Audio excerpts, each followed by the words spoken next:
Greetings, Seekers.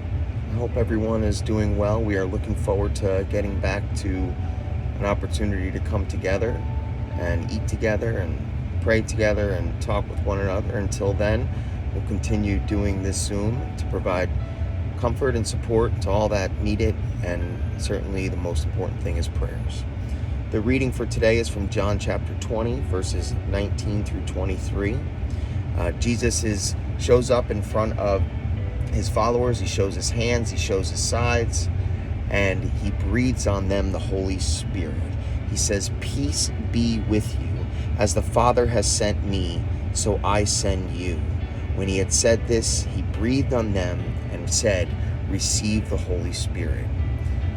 The idea that Jesus is giving us his Spirit is one that should excite us, bring us joy, bring us happiness, because it is the fact that we have God in us all the time. We always have God in us. And oftentimes when we're out in the world and we're being confronted with things that we're not sure how to handle it, there are times where it says that the Holy Spirit will give you the guidance that you need. We just have to depend and trust in the Lord. When Jesus was with his followers on this earth and he was moving about, he was bringing about healings, he was bringing about joy to people's lives. He was talking about a righteousness and a kingdom where love reigned. Well, that kingdom can be present now because we have the Holy Spirit.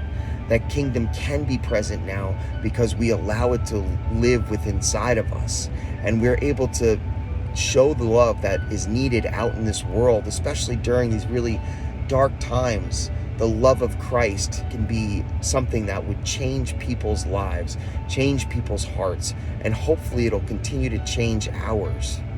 I pray every day that the Holy Spirit will guide and direct me in my words, in my actions, how I treat my family, my children, people I work with. The Holy Spirit is giving me guidance on how to do those things. And sometimes I'll push the Holy Spirit aside because of my own sin and the way that I want things to be done. And it's not right. And it's something that we all struggle with. But the great thing about God's love is that it doesn't matter. We can stop in that moment. We can pray for his forgiveness. We can pray that the Holy Spirit enliven our lives, give us the strength that we need to push past those things, to enjoy what it is to have God in our lives. You know, it's really amazing when I think about what Pentecost meant for the world at that time.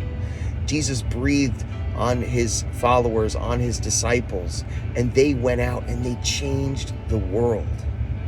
They brought people to an understanding, a deeper understanding of who God is. They showed that sacrifice, Jesus' sacrifice, was one that could save everyone. It was something that would transform the world. From that day, when Jesus breathed on them and sent them out, the world was completely transformed. I believe we can do that too. I believe because we have the Holy Spirit, we can also transform the world. We just have to look to God, and we have to love one another. Amen.